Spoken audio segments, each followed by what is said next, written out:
Hello, my name is Strett, and today I'm going to bring you the definitive guide on how to play JuggSide co-op and JuggSide solo for Verruckt first room. So this is going to be a definitive guide on everything you need to know on how to play JuggSide. So the reason why I'm doing this is to help out the community. This guide is aimed at new players, first room players who are wishing to improve their knowledge and PBs and maybe even go for the world record. And it's also for high round players if they wish to dabble in first rooms. Another reason why I'm keen to make this video is because of Gashi's website. So Zombacus.com, if you haven't seen that website already, I'd recommend checking it out. So on his website he's got a strategy database. It's not public just yet, so we'll just have a quick look behind the scenes. You can go to a game and then go to a map, and then within there you can have a look at different strategies. So I'm basically making this video and hopefully get it on that site, and then it can help out some players in the future. In this video I'm going to cover quite a few different topics, so it's going to be heavily time stamped. So if you add it to your favourites or want to use it in the future as a reference or as a guide, then you can just basically look at the pinned comment at the top or in the description. Then you can go to different parts of the video which are relevant to you. Okay, we're going to start with Jugg Co-op. So for the first 14 rounds you're going to camp. You're not going to horde up yet. The white player basically wants to shoot and nade and prevent a breach, but eventually you're going to get a breach at dentist. So you basically want to nade the jug window and then shoot the zombies out of dentist.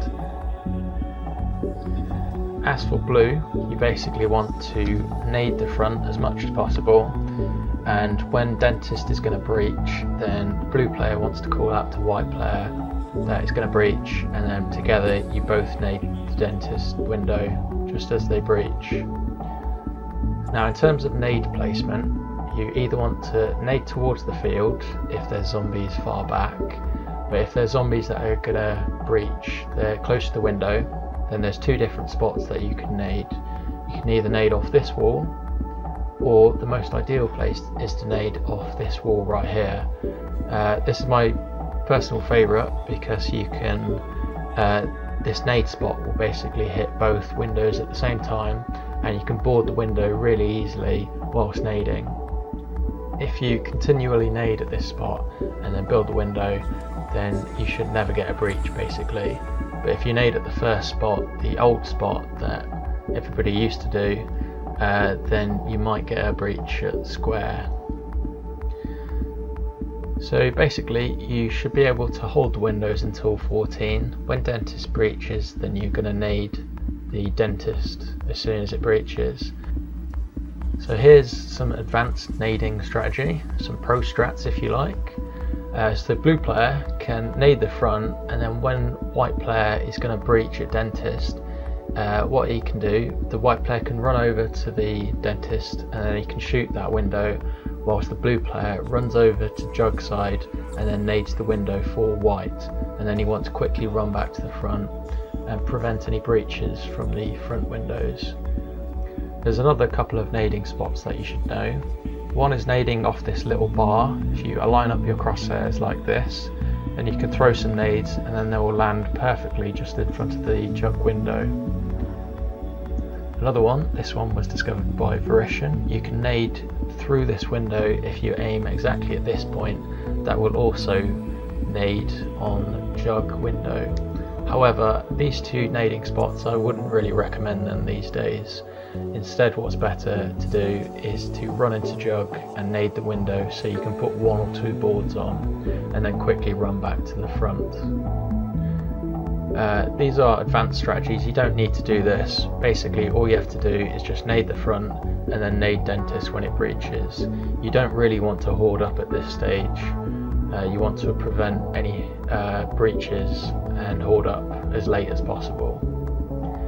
So you're going to start the strategy on round 14 onwards. However, if you're due an insta-kill or a nuke, then you can camp for a little bit longer. You can camp till about 16 if you're going to get a nuke or an insta, but if you've had the nuke or insta, then I'd recommend just holding up on 14 or 15 onwards basically.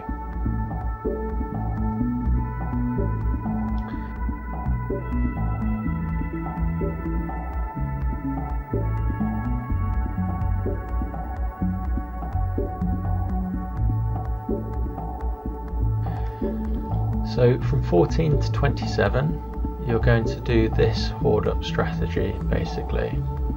Okay, so this is how to horde up as the white player.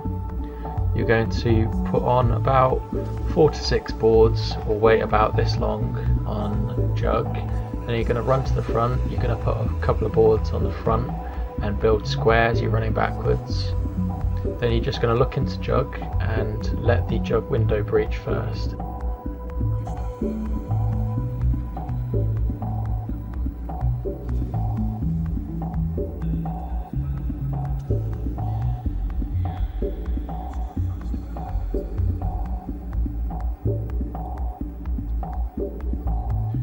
So you're just going to let them breach at Jugg, you're going to do these cutbacks, and then you're going to run through the dentist door, and then you're either going to do the gewher strafe or the Jugg strafe.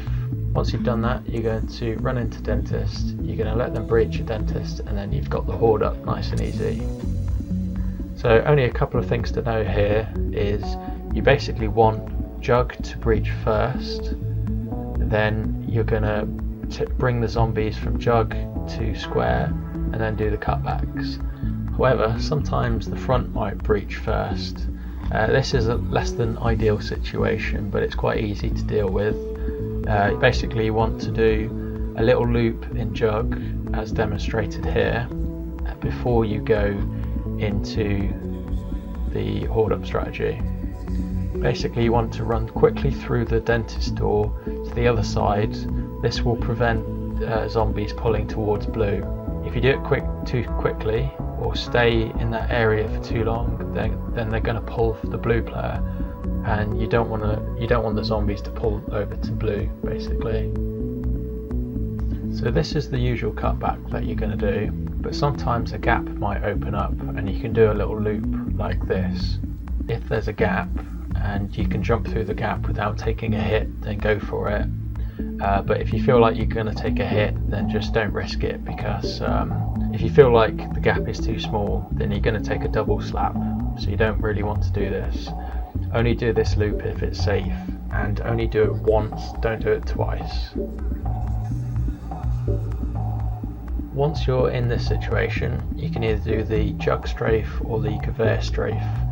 Now the gewher strafe is safer, however you can get a late zombie, so you want to look towards the front, and if there's no zombies coming, then you can do the gewher strafe.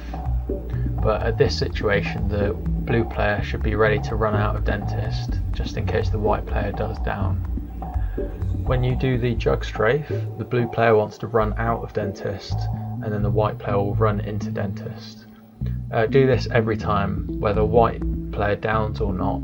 Blue player just gets out of the room, but this is only when you do the Jugg strafe. If you do the gewher strafe, then blue player will stay in dentist.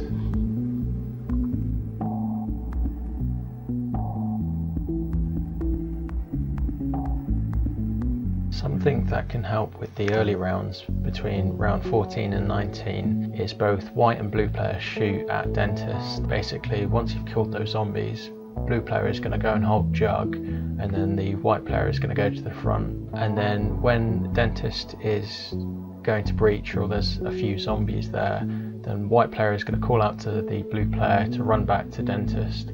Just make sure that you say before they're going to breach. It's important that the blue player gets back to the window before they breach. You really don't want the zombies to breach. That can be a bit chaotic if they do.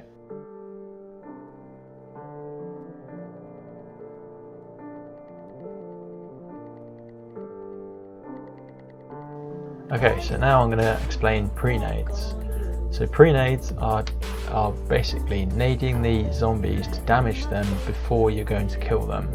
You want to nade as much as possible to damage them without making crawlers. So for instance, on round 19 you're going to throw one nade, and then once you've thrown that pre-nade, then you're going to throw the rest of the nades to kill the zombies. If you throw 2 pre-nades on 19, then you're going to make a crawler. So you need to know how many pre-nades to throw on each round. I've made this chart, you can find it in the description or on my Twitter. Feel free to download it, put it on your phone or put it on your second monitor, and then I'd recommend playing with this sheet open, just so you know how many pre-nades to do when you're playing the game. I'd highly recommend counting in sets of 4 rather than counting each individual grenade. The reason why I say this is because when you get to round like 35 to 40 or 40 plus, it can be quite tricky to keep count of the pre-nades, particularly if white player downs, then it's very easy to lose count. But if you count in sets of 4, then it's so much easier to know exactly how many pre-nades you've done. So this is just a demonstration of where to throw the pre-nades. So white player is going to bounce them off the wall here in dentist, and then blue player is either going to throw them into dentist or you're going to throw them in square. Just a little thing to add is blue player shouldn't throw pre-nades when the zombies are running into dentist. If you throw them too early, this can result in the zombies getting stuck, and therefore the white player cannot get out of dentist. You basically grief your white player. So you need to wait for the zombies just to get into the room, then you can throw the pre-nades. Make sure you're making good connection with the nades. If you're throwing them too late, then they might not hit all the zombies. If you're throwing them too early, then again they might not hit all the zombies. Okay, so from 27 onwards, you need to learn about the no bleed out strategy. I will explain later what bleed outs are and why it's important, but essentially this is the no bleed out strategy and the no bleed out route. To my knowledge, this was discovered and invented by ProPlay and Martin, but I could be wrong. Basically ProPlay taught me how to do this, so big shout out to ProPlay, he's a legend. So this is the route that you need to take as the white player. The point of doing this is, no matter how many times you do this loop, the zombies won't bleed out.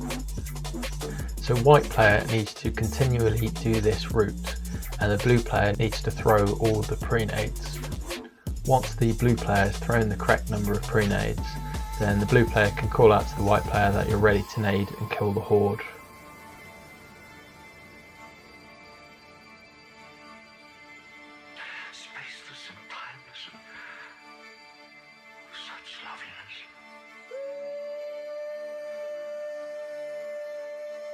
Okay, so now that you're doing the no bleed out strategy, blue player just needs to throw his pre-nades in a different location.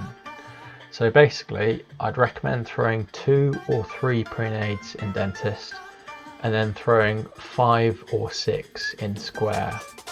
So throwing in these positions like this works incredibly well. It connects with all the zombies, and the pre-nades are very effective. If you throw too many in dentist, then as the zombies are exiting the dentist room, then the pre-nades don't connect. So I'd only recommend throwing 2 or 3 in dentist, and then throwing 5 or 6 in square. Remember to count in sets of 4. So just throw 6 and 2, and that'll make 2 sets of 4, and then it makes it really easy to count basically. If you're throwing 3 here, 2 there, 3 there, then you'd lose count quite easily basically.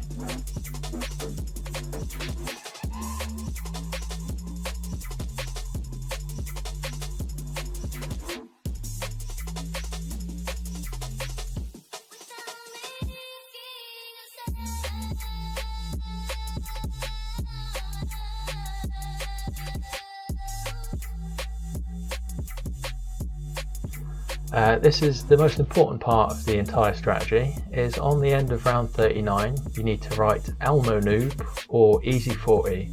I'm afraid it's just common knowledge that is what you have to do in order to get the record. If you don't write ELMO noob, then you've got no chance of getting the record.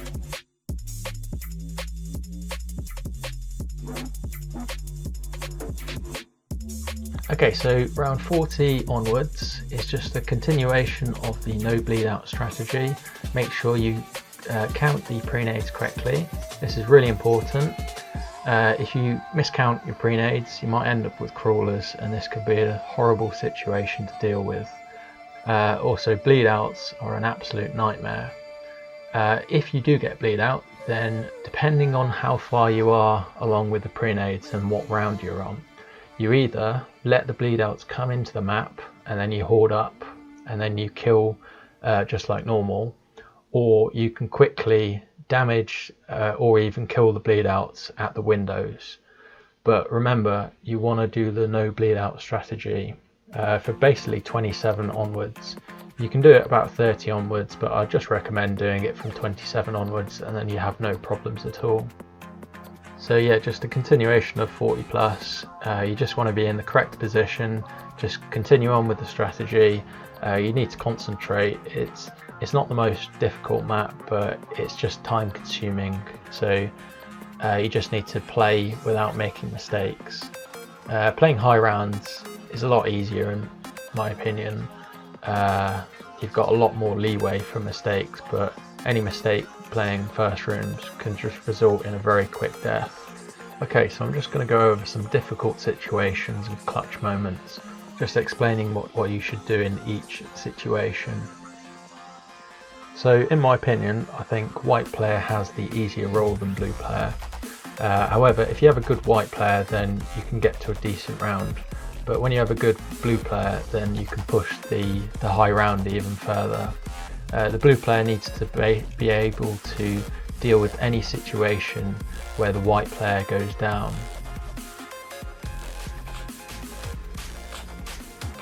So here are a few examples of how to deal with some clutch moments.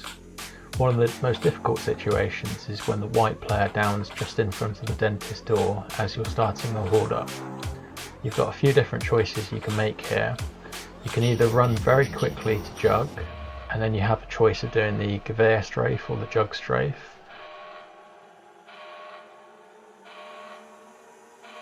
Levels becoming unstable.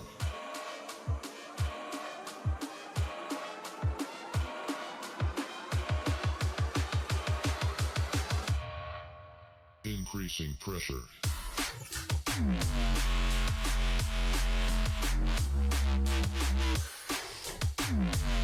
Or you can run into this corner. This will pull the zombies around the chair, and then you can run very quickly around.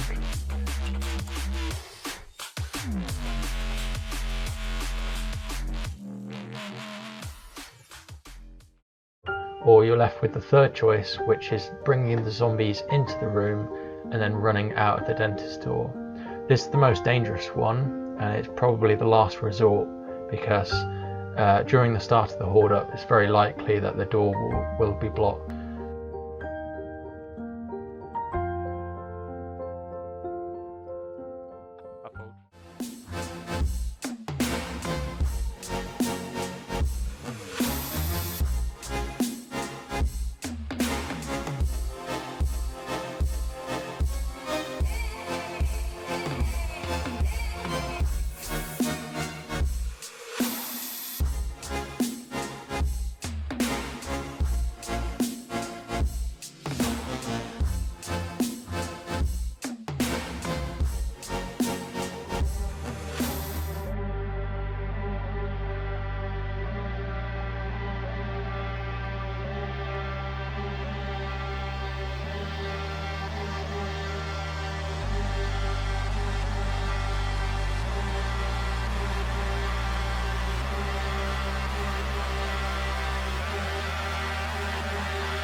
Okay, so when the white player downs, when you are nading the zombies, you've got a few different options depending on the zombies themselves.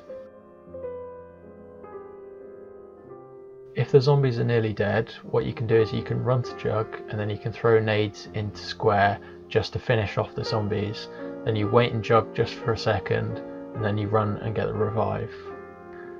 If there's crawlers, what you can do is you can run into Jugg like this, then you run into dentist into that corner again, and then you run around quickly, you go to the back of Jugg, and then you can quickly run and get the revive. Now when the zombies are runners, you're left with two situations. You want to run into Jugg, then you want to run around the dentist chair, and then run out the door like this. Now the zombies can get stuck on the white player.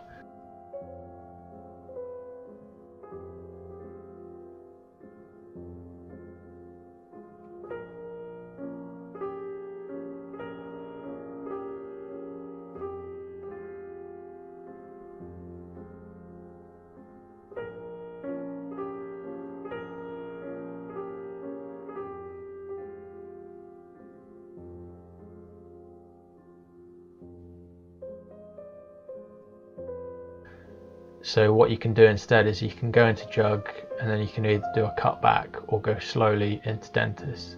This is very much about situational awareness, where the zombies are, as to what you can do basically. Just a quick little tip, I would actually recommend throwing the nades off this little wall here. A lot of people just throw nades in the square, but I've seen so many people die by the nades bouncing off the zombies and bouncing back towards the blue player. I'd actually recommend throwing them in the exact same spot each time. Find a position that you like and just throw it in the exact same place, and therefore there's no grenades that will bounce back and kill you. So long as you know where the nades are, then it's quite easy to deal with. But when you start throwing them all over the place and then the white player downs, then it can be quite tricky to revive in that spot. If the white player downs at the very start of the horde, you're left with two situations. You can either revive the white player as quickly as possible. This will usually be done if the zombies have not breached. You should attempt to make the revive really quickly, but if the zombies are going to breach, then you need to do the horde-up strategy as the blue player. So you're going to do the normal horde-up strategy, and as the blue player you should be able to do the white roll as well, but then the white player doesn't really need to know how to do the blue roll. If the white player is doing the solo horde up, then you probably want to do the gewher strafe rather than the Jugg strafe, because the dentist window is going to breach late. Okay, so there's 4 different spots to revive on JuggSide. The usual revive spot is in square. You want to be far enough back that the player that's reviving has enough time to revive without the zombies getting too close. The second spot is in Jugg. Now this one is quite dangerous. You want to make sure you're in line with the box with enough space. You don't want to be too close to the window that you're both down. Also, something to help is you want to strafe jump doing the revives. This will give you a little bit of extra sprint. If you continually sprint without jumping, then you're going to run out of sprint and then the zombies get too close. So just as you're going around the corners, just do a strafe jump and then it will give you a little bit of extra sprint time, and that will help you out. The third revive spot is in dentist at this point right here. This one is less common and not as good as the other two, but if you do it correctly, then it's a very easy revive to do. The final point is in square. Now if you're in this situation in which the player is going to bleed out, then you might want to go for a very quick revive. You can do like a 360 revive here basically, but the problem with this revive is the zombies will pull around the pillar in the center, which can be really dangerous. So in this situation I actually up down flow, but he would have bled out if I didn't get him up at that point. Okay, just a little thing to add is when you're playing on PC, you need to change your FPS when you've gone down. The reason why this is because if you have a high FPS when you're down, your player model moves really slowly for some reason. I don't know why this is, but I've got a toggle on my keyboard and I turn it down to 50 FPS and then I seem to move quicker, or at least 50 or 60 FPS. You seem to move at the same speed as console when you're down, but if you've got it like 100 or 125 or above that, then you're just like stuck to the ground. You move so slowly, so you need a toggle on your keyboard to change your FPS in order to move quickly enough. Otherwise you might end up stuck in a horrible situation. This is the command to change your FPS if you need it, if you didn't have it already. Okay, so here's just a little bit of extra tips you need to know for Jugg Co-op. Go with me to that test. So here's how to take a short break. In this example, the blue player took the horde as Flo just went off for a cup of tea or something, I don't know, but you basically need to do the solo no bleed out loop. If you don't do the no bleed out loop, then you're going to get bleed outs and then the other player is going to die. Now if you need to take a longer break, you want to take a sleeper. Now in order to do that, you want to make a runner. The blue player wants to stand in this corner, you want to crouch and then stay still. And the white player is going to go through the dentist door, run behind the blue player and then stand still. It's really important that neither of you move, knife or shoot or do anything. Just let the zombie run towards the white player and then he will eventually bleed out. And once you've got the zombie bled out, then you can nade the zombie, make a crawler, and then you can hold the window by putting something on your keyboard, put an elastic band around your controller. So here's just some movement tips that you need to know. The Jugg strafe, you want to do this movement right here. You want to walk slowly past Jugg, run towards the gewher, and then walk slowly along the box and then run and jump and do a strafe jump around the corner. If you do this correctly, you shouldn't take a hit. If you do it badly, then you're going to take a hit or 2 hits. It's quite hard to explain how to do this perfectly. You just need to watch some gameplay. Once you know how to do this well, then you shouldn't ever take a down. You do see quite a few players taking a double slap and then think it's RNG, but actually if you do it correctly, you should be able to do this every single time without dying. Okay, something else to mention is jump crouching. Now I don't know why first room players do this, but every single skilled first room player jump crouches. Basically when you jump, you want to press crouch and then press jump again.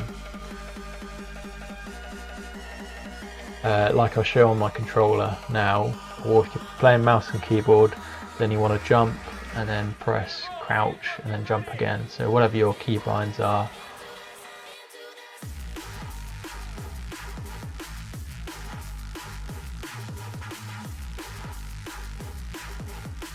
So basically every single first room player does this, and I have no idea why. I reckon it's because you take less hits. But if you watch noobs, then they never jump crouch, and if you watch good skilled first room players, then every single player jump crouches. And again, I don't know why that is, but it's kind of funny. I'd highly recommend everybody does it. It does feel like you take less hits, you're less likely to get hit. Okay, so throughout this video I've been talking about bleed outs quite a lot. So for the new players, you might be thinking, what is a bleed out? Why is that important? Why is that relevant? So basically a bleed out is where the zombie bleeds out and respawns. Now this is not a zombie that you've killed, it's just, instead Treyarch think this might be a zombie that is stuck somewhere, so they kill the zombie for you and then it will respawn somewhere else, but this doesn't count as one of your kills. When you get bleed outs, you will get, I think, 1 bleed out, and then the next like bleed out you'll get 3 to 5, and then you'll get more and more after that. Now this was a discovery by Verruckt. He went through the game codes and discovered that if a horde or a zombie is within a zone, in the next 30 seconds, if they're within the same zone or within a radius or close to where they were, then they will bleed out effectively. So I did actually make a video about this a little while ago, I don't actually like that video, so I just wanted to explain it a little bit better. If you imagine a zombie is in square, and then we'll call this 0 seconds, and then after 30 seconds, if the zombie is in square again, then he will bleed out. But if he's in dentist or jug, then you won't get bleed outs. So you basically want to do a loop in which the zombies are not in the same position as they were 30 seconds ago. Now this is in the game code, and the reason why this is so if a zombie gets glitched out outside the map, then Treyarch think that you can't kill this zombie, or something's gone wrong with the game, so then they'll bleed out the zombie and then it will respawn somewhere else effectively. Now the reason why you want to avoid bleed outs is because you want to get nice clean horde ups, and then you want to kill all the zombies together. If you get a bleed out, then you might end up with one zombie or 3 zombies that are much stronger than the rest, and then this can just completely wreck your horde up strategy. So JuggSide has been quite a popular first room for quite a while now. I think the strategy was first developed by 5 and 5 and Pumpkin Spice, but it's been developed and advanced by so many players like Urvisto and Moti and Rasta Black and ELMO and Blackit, Toka, ProPlay, Martin, and there's loads of other players as well, and I've had my share of developing the strategy as well. But yeah, there's so many players that have developed this strategy. I can't shout them all out, but you know who you are. You guys are legends. I'm a big fan of this first room. It's probably my favourite first room. I've played it a hell of a lot, so I just wanted to share my knowledge with the community, and I hope it helps you out. So that's pretty much it. I hope it helps. I hope you improve your PBs on JuggSide solo, on co-op. So have fun, enjoy. So that's it, guys. Thanks for watching, thanks for listening. See you in the next one. See ya!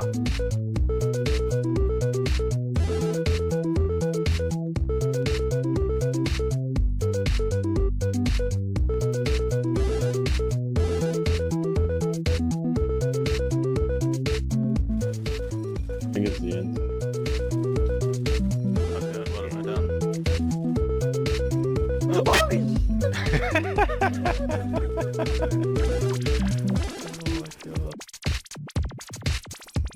Oh dude! Oh, that was so fucking crazy. Voila, Strett carry, bro. Let's go, Strett. Big player.